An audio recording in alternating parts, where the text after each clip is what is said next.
¿Qué tal, amigos de Infórmate Panamá? Y en la recta final rumbo a las elecciones del 5 de mayo del 2024 me encuentro con un invitado muy especial y se trata de Cristiano Adames. Cristiano, bienvenido. Gracias, Tiguerino. A Infórmate Podcast.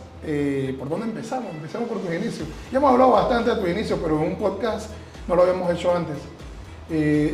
Hablemos un poco de ese Cristiano, un pelado humilde que recibió un beneficio o auxilio económico, no sé cómo era el equivalente para la fecha, para estudiar, y se superó en una administración que ayudaba a los pobres. Bueno, efectivamente, 17 años de mi vida viví en San Miguelito Paraíso, Multi-14. Estudié en la Escuela Severino Hernández Troya, mi primaria, y la secundaria completa en el José Dolores Moscote. Yo soy del Moscote. ¿Eres moscotita también? 6 años estuve ahí. ¿De qué generación? Bueno, me gradué en el 99, 1999. Ya usted era diputado de la República de Panamá. Todavía no, pero yo me gradué en el 79, Yo nací cuando en la el Gran 81. Guerra. Sí. No soy tan pelado tampoco, pero mira. ahí vamos, pero bien vivido esos 41 años. Entonces, tuviste la oportunidad de salir a estudiar. Fuiste a Ucrania, entiendo. Correcto. ¿Y qué estudiaste? Primero no fue un auxilio económico, fue una beca préstamo. Ah, ok. Que me logró también el hecho de al regresar tener que pagar al Estado. el préstamo. Fui a estudiar allá donde la guerra en Ucrania, medicina. Porque aquí no podía, en realidad, era demasiado costoso para mi familia. ¿Y te especializaste en algo? No, soy médico fundamentalmente general. He trabajado la mayor cantidad de veces en el sector público y en los cuartos de urgencia de muchos de los hospitales. De hecho, en Santa Ana cayó ese, pero allá también la Correcto. gente te recuerda mucho, ¿no? Fui director médico del Centro de Salud de Santa Ana y desde allí inicié mi labor política, toda vez que, siendo director, me adentré a los problemas de la comunidad de ese entonces. O sea que sí has ganado plata que no depende de la política partidista electoral. Correcto, yo fui médico ejerciendo mi profesión exactamente 21 años en la provincia del Darién, en Veracruz, en Cunanega, en Santa Ana. Nadie te echa cuenta entonces en esos lugares. Digo, reconozco la fortaleza del primer nivel de atención. Y te ayudó a conocer un poco las necesidades de la gente, porque Claro. creo que como doctor escuchabas y por ahí que entiendes entonces las necesidades de las personas. Por supuesto, si tú entras a una ex barraca Gurrier en Santa Ana y te das cuenta que hay hacinamiento, que hay casas que no son dignas ni para nada, que no hay servicios sanitarios básicos, que hay enfermedades reemergentes como la tuberculosis, entonces tú te comienzas a pensar que si allí hay gente que están sana, no quiere decir que tengan salud. Exacto. Porque hay determinantes como el problema ambiental que es muchísimo más fuerte y que hay que contrarrestar. Ahora, fue en el mandato de Torrijos, el padre. ¿Tú lo conociste? Yo no lo conocí directamente porque en realidad era un niño. ¿Y cómo obtuviste ese beneficio? No sé si era el clientelismo de la época, si era porque aplicaste, no sé. Quisiera como hacer un comparativo en este tema del antes y el después. Bueno, ahora. yo tuve puestos distinguidos en el José Dolores Moscote al concluirlo, y un día de eso me acerqué al IFARU, de aquí de la Vía España, por cierto, que daba, y logré conversar con la profesora Berta Torrijos de Arosemena y le expliqué el gran deseo que yo tenía para mí y para mi país de ser médico. Y ella, dentro del balance que hizo con el profesor Tuñón, recuerdo, y la profesora Rodríguez, me permitieron escoger la posibilidad de hacerlo en la ex Unión Soviética, particularmente en Ucrania, como médico, y por supuesto acepté, era un reto en mi vida. ¿Cómo te fue con el idioma por allá? Bueno, fíjate que a esa edad uno aprende lo que sea y también comienza a comer lo que sea y aguantar el frío que sea. Porque cuando yo salí aquí había 36 grados de temperatura y 4 meses después estaba menos 30. Entonces ese es un frío que cualquiera no lo aguanta. Hay muchos panameños, recuerdo porque yo apliqué para una institución en Canadá y me decían que la mayoría de la gente que iba se regresaba porque no aguantaban el clima o también esa mezcla de naciones, porque van gente de todos los países y el tema de las culturas les costaba adaptarse. Fíjate que en ese entonces había un común decir de que cuando tú ibas a países como estos, ante todo de la rama socialista en ese entonces, te hacían un lavado de cerebro. Entonces yo siempre pensé que el lavado consistía en que me ponían la manguera aquí de este lado, activaban el agua y salía el agua al otro lado, me la lavaron. Pero realmente el lavado de cerebro era eso lo que tú acabas de decir, encontrarte con 121 nacionalidades del mundo, con un clima distinto, una comida distinta, una cultura distinta, y eso a cualquier persona le produce un choque de dos trenes a velocidad en lo que es la visión de lo que uno tiene que ser y lo que debe hacer. ¿Y en qué momento entra en la política, ya pasando directo? Efectivamente, siempre al regresar tuve la simpatía particular por el PRD.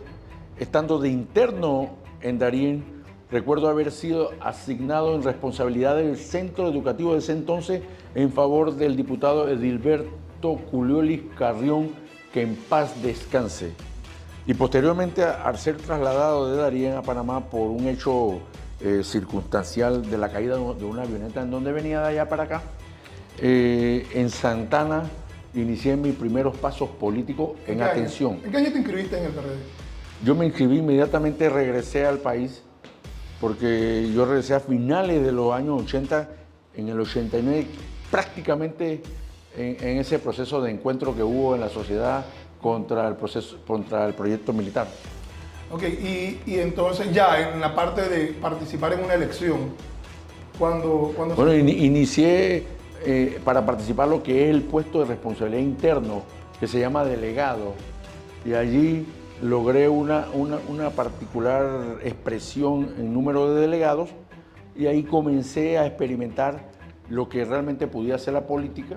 Me enfrenté en ese entonces a la primera elección producto de primarias, que creo que el PRD fue el primer partido, y allí perdí, llegué de quinto, y recuerdo que fue la compañera Maribel Coco, que en paz descanse, que fue defensora del pueblo, correcta, adjunta, la que llegó en el punto anterior que escogía la realidad de diputado, pero bueno, no me amilané, seguí. Entré de segundo suplente del diputado Franz Weber Saldiva en ese momento, y siendo segundo suplente creo que logré activarme en la realidad de una asamblea que me pareció particularmente posible hacer muchas cosas más que de la salud pública de mi país o de mi profesión. ¿En qué elección fue la primera que ya ganaste tú como diputado? En el 2009, en el gobierno de Ricardo Martinelli Berrocal. Y te tocó fuerte, porque ese gobierno no fue fácil. Y solamente salió un solo diputado. Y no fuiste tránsfuga. Para nada, un solo diputado, porque se cruzaron los votos abajo los diputados de Cambio Democrático y Arnulfismo, y yo fui la única curul que salió del PRD, donde históricamente salían dos curules fáciles.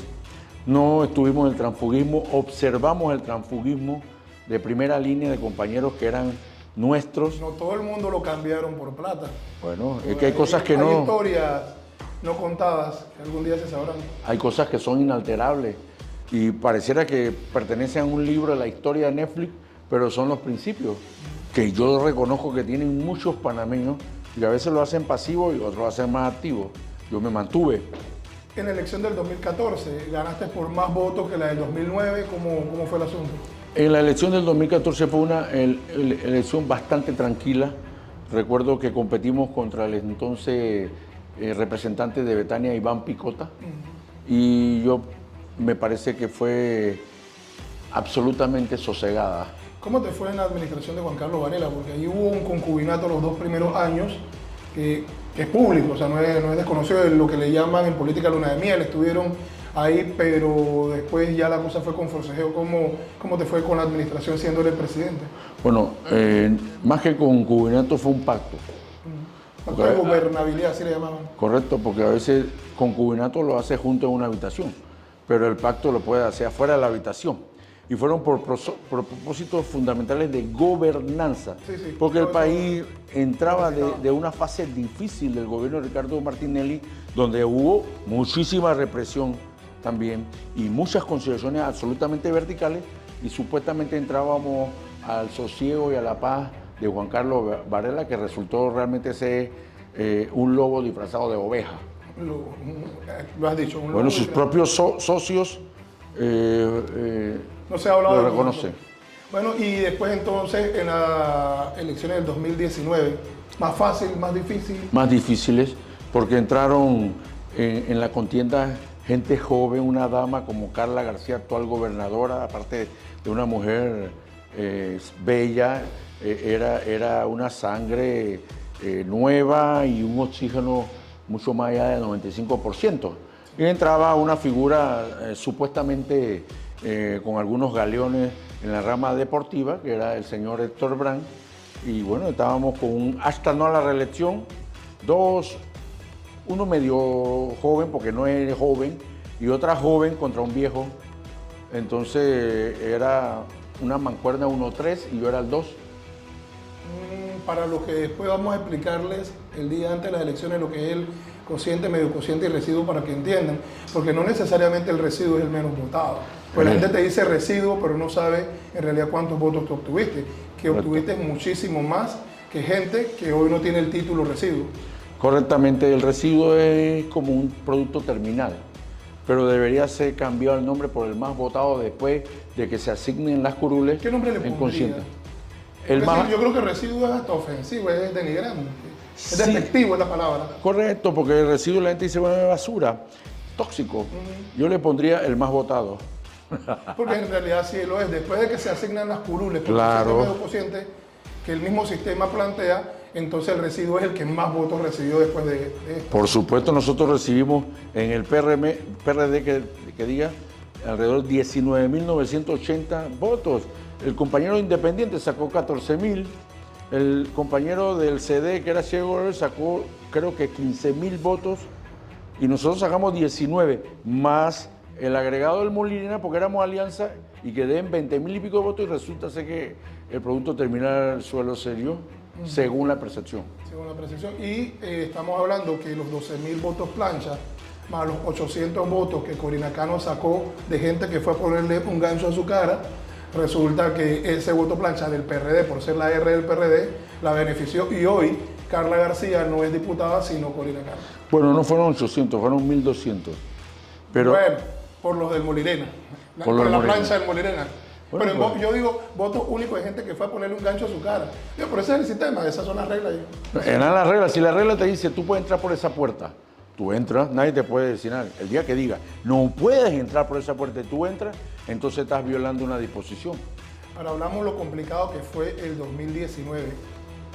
A días de las elecciones 2004, ¿lo ves más fácil o más complicado que el 2019? Digo, el 2024 es una realidad totalmente distinta porque Sí, ninguna elección se parece a otra. Sí, eso lo decimos siempre, pero en realidad no ha habido efervescencia. La pasión bajó, las banderitas en los carros casi no existen, los microperforados son pocos, las paredes pasaron a extinción como los dinosaurios, las vallas grandotas casi no se ve. O sea, la gente ha llegado a un punto de inexpresividad. O sea, no te dice todo lo que piensa o todo lo que quiere. Pero es que, por ejemplo, en el tema de las redes sociales, o por ejemplo, en el carnaval, que pasó, en el momento que se configura la nueva reglamentación del código, se pensó que para esa fecha estuviera disponible, se levantara la veda, porque todos los políticos iban a hacer fiesta en carnaval. Sin embargo, lo que ocurrió fue lo contrario. No se atrevían a subirse a una tarima porque el grito, la elección 2019 fue no a la reelección, pero el grito del 2024 es el no vas. Correcto. Entonces muchos no se quisieron exponer a un no vas, y hay muchos candidatos con posibilidad de ganar que no han salido ni se han expuesto en redes. Yo pienso que eso fue algo interesante como decisión, el no participar de esas actividades, respondiendo a reconocer que el pueblo en ese momento estaba en una especie de crispiación, para decir crispiano, ¿entiendes? Y que el pueblo realmente no quería ver nada que no fuera un color que él consideraba limitado, o blanco o negro, y no quería ver gris. Entonces eso había que tener respeto, porque si tú no tenías respeto por una situación como esa, aunque uno tuviera la razón particularmente, porque yo voté en contra de la mina, y yo no me podía subir una tarima y decir, yo voté en contra de la mina y lo que me iba a llover era tomate, porque la gente no quería simplemente reconocer eso o no. Es como tú puedes ser el jefe de la casa, pero cuando tu mujer se molesta, tú tienes que Claro. bajar las aguas. Claro, y ni siquiera llevarle flores, porque si tú le llevas flores es como un reconocimiento también.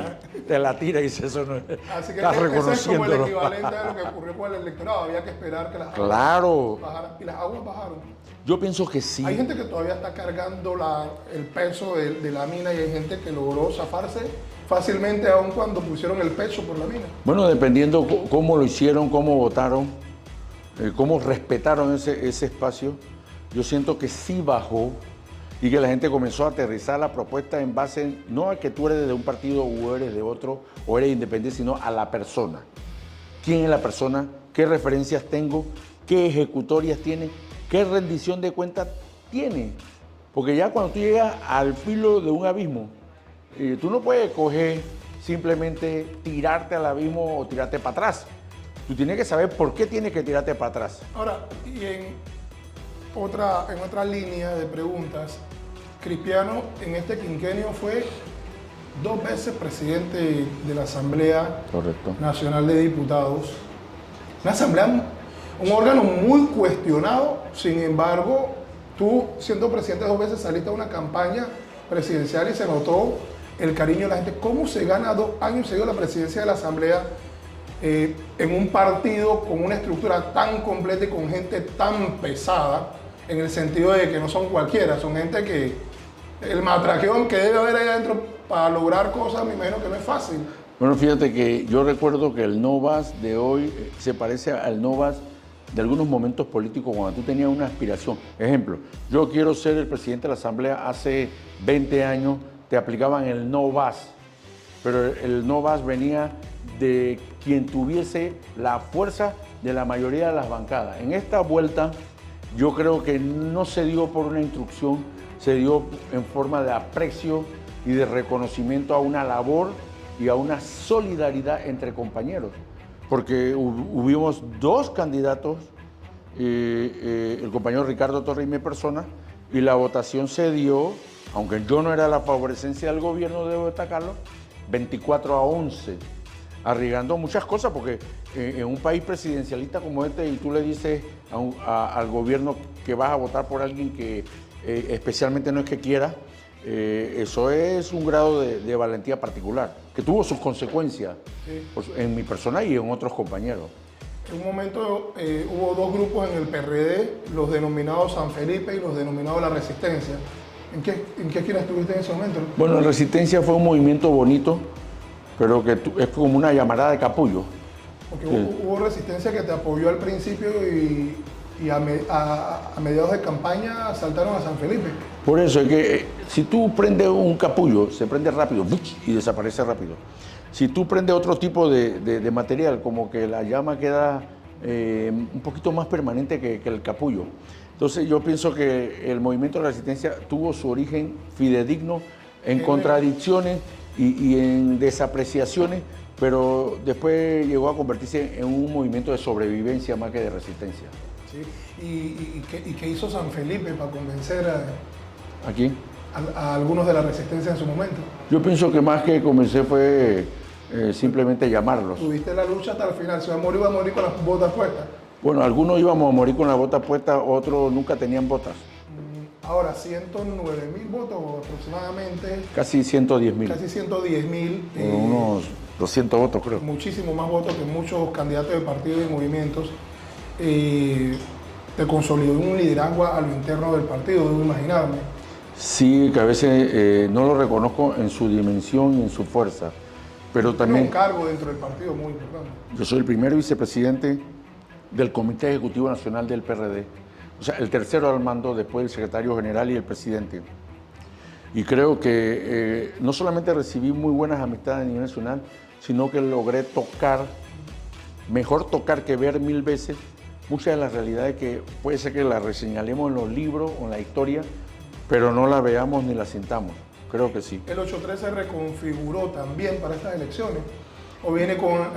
Sé que no solo la nomenclatura, también sé en la inclusión de algunos corregimientos. No se reconfiguró. Esa reconfiguración viene a partir del 29, en donde uno de los diputados tendrá que ubicarse en otra posición, ya sea en el sector oeste o en el sector este, acorde con la población. Y en el futuro tendrá 4 diputados en vez de 5, como en la actualidad lo es el 8.3. Que va a ser más difícil entonces. Correctamente, mucho más difícil. Y independientemente del resultado de este domingo 2029, yo sé que primero lo primero, pero pensemos en esa reconfiguración para el 2029, ¿aspirará o esta es la última elección de Cristiano? Yo pienso que hoy necesariamente tenemos que comprometernos a un relevo generacional, ante todo con una juventud muy calificada, sí, porque hay una juventud calificada profesionalmente. Hay varios PRD, presidente para diputados y representantes que son nuevas caras. Nuevas caras, pero no solamente es cambiar una cara por otra, porque de los 71 diputados que tiene la Asamblea, 56 son nuevos. No, y a eso iba, y no todo el nuevo viene, hay nuevos que vienen a hacer malas prácticas. Bueno, no tanto mala práctica, sino a probablemente no conocer lo que es su función estipulada en la Constitución, que es crear leyes. Y como tú no puedes crear leyes simplemente porque tú te acuestes y al día siguiente soñaste con una ley, sino que tienes que buscar las referencias nacionales e internacionales. ¿A esta Cámara qué leyes propuso Cristiano Adames en este quinquenio? Bueno, primero la elevación de la participación del Producto Interno Bruto de este país en el sector educativo público del 6 al 6%. ¿Tú dirás, bueno, ¿y eso para qué? Eso, al 7%. ¿Tú dirás, ¿para qué? Bueno, eso produce 1.248 millones adicionales para que haya realmente tecnología a nivel nacional, capacitación real de los profesores y la infraestructura para que no haya ese problema histórico y que en la escuela pública en los 3 meses de vacaciones están destruidas como que entraran al principio de año como una especie de termitas y destruyeran todo. Yo creo que esa capacidad de mantenimiento con el recurso permite que realmente la educación sea una forma en que la persona se movilice y que en el espacio. Y tantos millones no se vayan ni en botella ni en sobrecosto de obra. Por supuesto que lo limita. Lo limita. Pero lo importante es que la ley, la esencia de la ley sea noble. Es noble, el espíritu es noble. Quien entra el 1 de julio tiene que ejecutarla. Si lo hace, tendremos una educación de calidad de la mano, no de auxilios económicos, sino de becas plenas, tanto para la escuela media, intermedia y completa, como para la universidad. En los últimos 20 años, la plata que se ha destinado en auxilios económicos a personas de plata, yo creo que con ese monto en 20 años tuviéramos una educación de primer mundo y no tendríamos que mandar a nadie a estudiar al extranjero. Tendrían que venir al extranjero a estudiar a nuestras universidades. Mira, fíjate, yo pienso que el IFARU, el gobierno y quien sea que fuese, incluso la Asamblea Legislativa, no ha logrado comunicar en base a algo que es tangible y real, que son las estadísticas. Mira, las estadísticas que he podido revisar demuestran que los auxilios económicos en realidad han ido directamente, en su mayoría, a manos de sectores populares. Que esas distorsiones que se han producido en personas que pueden perfectamente bien calificar para asumir su propia responsabilidad económica no son las mayoritarias. Pero esa distorsión la permite la misma ley del IFARU del 65. Y nosotros presentamos un proyecto para modificarla de tal forma que ninguna persona que tuviera más de un presupuesto familiar por encima de $30,000 anuales, que correspondería a $1,000 y pico en la familia, pudiera tener acceso a un auxilio económico, sino por debajo de eso, lo que permitiría que muchas de nuestras familias, tanto de populares como de clase media, pudiera accesar a un auxilio económico en Panamá y afuera. No la quisieron discutir. Igual la propuso Gabriel Silva de Independiente, tampoco la quisieron discutir. Ahora vamos también a otra ley, la de la regulación del cannabis medicinal. Correctamente. Esa fue tuya. Precisamente. Dejaste a conocer, porque esto no es crear, escribir Es que el cannabis medicinal es una de las formas y alternativas de remedio de algo tan fuerte como la convulsión en los niños, de origen prácticamente indeterminado. Porque un padre o una madre que vea convulsionando a su hijo más de 40 veces yo quiero saber qué piensa o qué siente el abuelo. Porque aquí hay narcotraficantes solo porque han metido esto que es considerado droga ilegal, porque han tenido que viajar a otros países para traer el medicamento. Pero es que tener droga. Es que el cannabis medicinal Por eso, no tiene la sustancia psicoactiva que el THC, no la tiene. Sí, no, y es que hay gente que, y por eso demoró tanto esa ley en aprobarse, porque aquí la ignorancia decía de que si aprobaba eso la gente iba a andar fumando por la calle, y eso no es, una cosa no tiene nada que ver con la otra. Y que iba a haber una población especial subida en los techos pidiendo agua y pan. Entonces, eso no es cierto, porque está comprobado que ayuda en los síndromes convulsivos de los niños, ayuda en las enfermedades reumatológicas del sistema locomotor y otros, ayuda en los efectos adversos de la quimioterapia como el vómito y las náuseas que son para una persona insoportables. Y tu conocimiento en medicina te da una ventaja al momento de hacer el estudio para proponer esta ley. Correctamente, nosotros viajamos a Israel para el sistema público a conocer lo que en ese país, que es un país de preponderancia y de avances tecnológicos y médicos, se utilizaba la cannabis para remediar y mitigar el dolor humano. De igual forma fuimos los proponentes del Registro Nacional de Ofensores Sexuales de Menores, que podía registrar a esas personas que agredían y agreden a los menores, confundiéndolo entre un acto de amor a una caricia, y que suelen ser personas en los colegiales, en las escuelas, en los gimnasios, en los lugares donde se desarrollan habilidades artísticas, en los albergues. Bueno, el CENIAF debería hacerlo, no eso, ofensor, sino determinarlo a través de un mecanismo de prevención. Ahí está. Somos los proponentes del manejo integral de una vez por todas de los desechos sólidos de la basura que nadie sabe qué hacer. Ahí está la norma, cómo disponerla, cómo tratarla, y no ha sido reglamentada.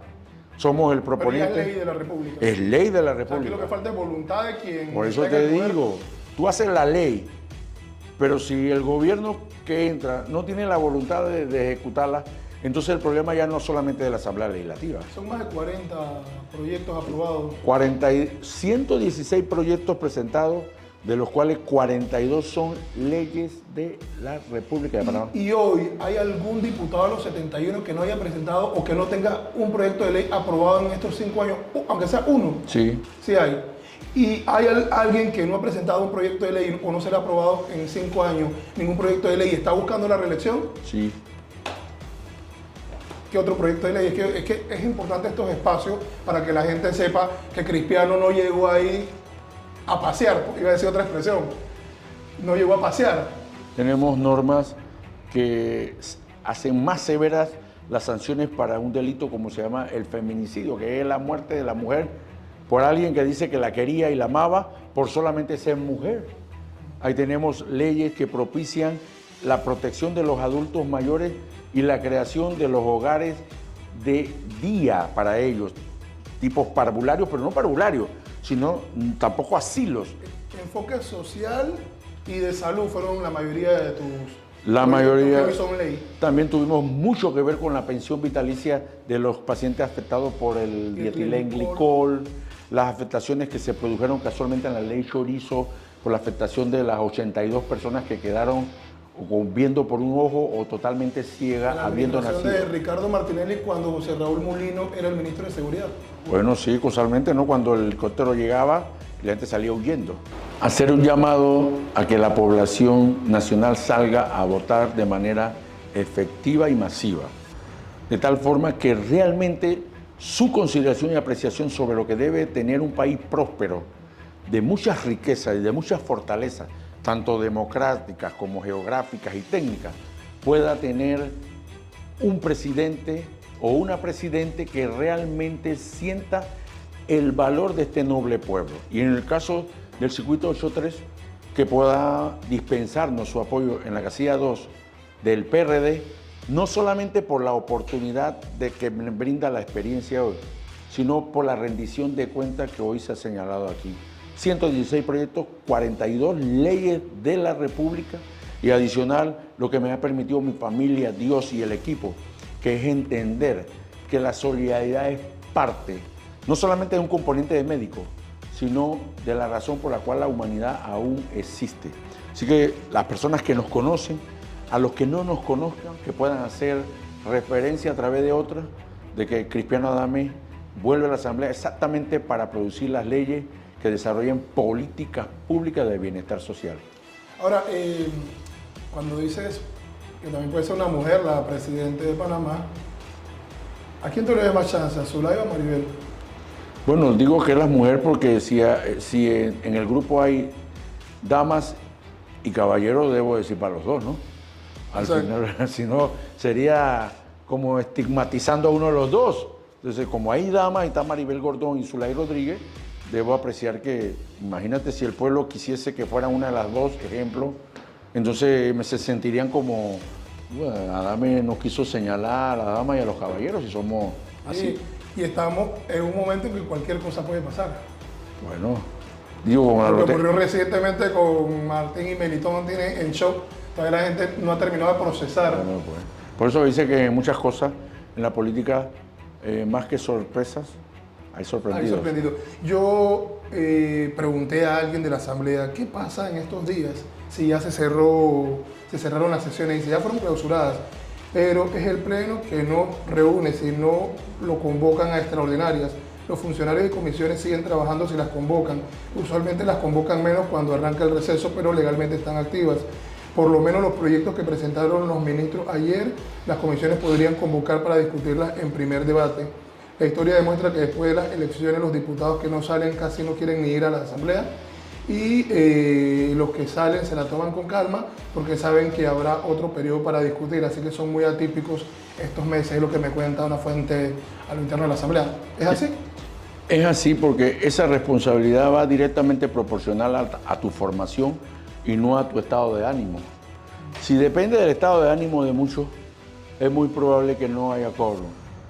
Debería ser directamente proporcional a tu formación. Y el que pierde deja de ir, nada más, solamente pasa a cobrar salario. Por eso te digo, si el que perdiese o quienes perdieran entendieran que es una función por el país y por sus áreas, entonces pudiesen perfectamente ir. Siento que es muy probable que haya sesiones extraordinarias, porque al presentar el ministro el penúltimo día antes del cierre un proyecto de ley que por cierto es interesante, que crea la autoridad de medicamentos tipo FDA de Estados Unidos, eso pudiese ser uno de los temas que incluyesen en periodos de sesiones extraordinarias, amén, y aparte de que hemos escuchado por los corrillos de que la transformación de la ley sobre el Fondo de Ahorro de Panamá también pudiese ser uno de los proyectos que el Ejecutivo estimase. Mucho cuidado, porque esos son los ahorros del país. Bueno, pero no soy yo, es el Ejecutivo. No lo estoy diciendo por ti, sino que a mí me preocupa que de repente un Ejecutivo, sabiendo que él no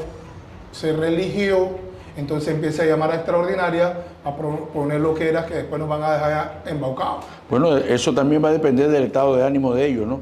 Porque en realidad ellos tienen la potestad constitucional de hacerlo hasta el 30 de junio. Ahora, si el pase de factura es a lo Martinelli, que le dejó a Varela 35 centavos el metro, sabiendo que ese no era el precio, pero que al final benefició a la gente, o a un Martinelli que le aumentó el salario exponencialmente a los maestros y que viera a Varela después cómo le pagaba. O sea, cuando va a hacer un pase de factura, pero para que la población se mejore, que metan en las extraordinarias que quieran. Bueno, yo pienso que más que pase de factura realmente es propiciar y consolidar la capacidad de debate que nosotros tengamos que hacer. Porque si se debate adecuadamente y se participa a muchas personas, estoy seguro que de manera razonada se tomará una decisión también razonada. Así que esa es una potestad del Ejecutivo que también rige como nosotros hasta el 30 de junio y estaremos prestos en esa responsabilidad nosotros a acudir. ¿Y podríamos en algún momento producir o escribir una biografía no autorizada de Cristiano Adames? Yo pienso que... ¿O tú mismo en algún momento lo has pensado? Bueno, yo pienso que en realidad sí debería ser. Ante todo para el legado familiar, más que para el público. Con lo que yo sé de política, yo escribo ese libro y agarro un avión el día del estreno. ¿Por qué? ¿Tú crees? Porque hay cosas que no se han contado. Oye, y si se convierte en bestseller, voy a regresar ya al Multiplaza para que lo firmen. O yo firmarlo. Pero tengo que tener más escoltas que Nito. ¿Tú crees? Yo pienso que no. Fíjate que es humildad. Yo te voy a enseñar una foto ahora, no te voy a decir más nada. Sí, pero fíjate que no, yo siento que mi vida... No digo la tuya. No, yo te digo... En términos de la política. No, de ellos. Tú me preguntaste por la Pero autobiografía tú mía. habrás visto cosas. Sí, pero yo te digo, ¿qué reconozco a esta altura? Que mi vida, toda, como son de la muchos panameños, y seguro que la tuya, es una lucha permanente. En otros no ha sido lucha. En otros ha sido un riel para que corra el tren por gravedad. A mí es una lucha permanente. Y aquí hay gente que cree que los unidos ganan. Bueno, pues, Porque se transfiere la popularidad y el carisma. así es. Tijerino, cuando tú te ganas tu espacio a punta de lucha y pulmón, nadie te puede echar Fíjate, cuentos. quinto lugar en tu primer proceso electoral. Nadie te puede echar cuentos, porque después, ¿de qué no quieren hablar? ¿De lo que yo he vivido o de lo que yo he visto? Ese es el valor de la lucha. Eso sí, responsable, respetuosa, claro, y lo más transparente, porque al final somos seres humanos y tenemos nuestras virtudes y nuestros defectos. Claro. Así que nadie puede decir que yo soy el perfecto, yo soy el Nadie impoluto. es perfecto, ni yo, decía Claro, Romero. pero reconocemos nuestros valores y crecemos. Claro, claro. Esa debe ser la aspiración. Y esa es la que debe ser. Bueno, finalmente, a la Cámara, unas últimas palabras para el 8-3. 8-3, una campaña tranquila, sosegada, de rendición de cuentas y también de saber quién te ha acompañado sinceramente en el reclamo social que existe en el circuito 8-3, en sus corregimientos de Santana, Chorrillo, Caledonia, Curundú, San Felipe, Ancón, Betania, Pueblo Nuevo, Bellavista un poco menos. Pero vive Cristiano Adame en el 8-3 o no, porque hay unos que Tengo mi residencia tienen mansiones en otros lados. habitual en la locería. Se nos quedó chico también, porque las casas se quedan chicas cuando comienzan La a nacer familia crecer. los nietos. ¿Cuántos nietos tiene Cristiano? Bueno, tengo 2 nietos, uno intensísimo y una más tranquila. Cuando hagas ese relevo a las nuevas generaciones en política, te dedicarás entonces a cuidar nietos. Bueno, dice que los abuelos dejan de ser revolucionarios. Yo espero seguir siendo abuelo y revolucionario. Ah, bueno. Bueno, muchísimas gracias, Cristiano, por aceptar el reto de esta entrevista en Infórmate Panamá, que no es fácil, no es fácil. Mucha gente no se quiere sentar ahí, para que Bueno, sepa. pues. Yo no soy mala gente. Eres ¿Tiene un miedo excelente, sentarse? eres amplio. Sí. Lo que pasa es que piensas, y para uno el pensamiento es un peligro. Bueno, Cristiano, muchísimas gracias. Yo me despido, soy Félix Tijerino y esto es Infórmate Panamá.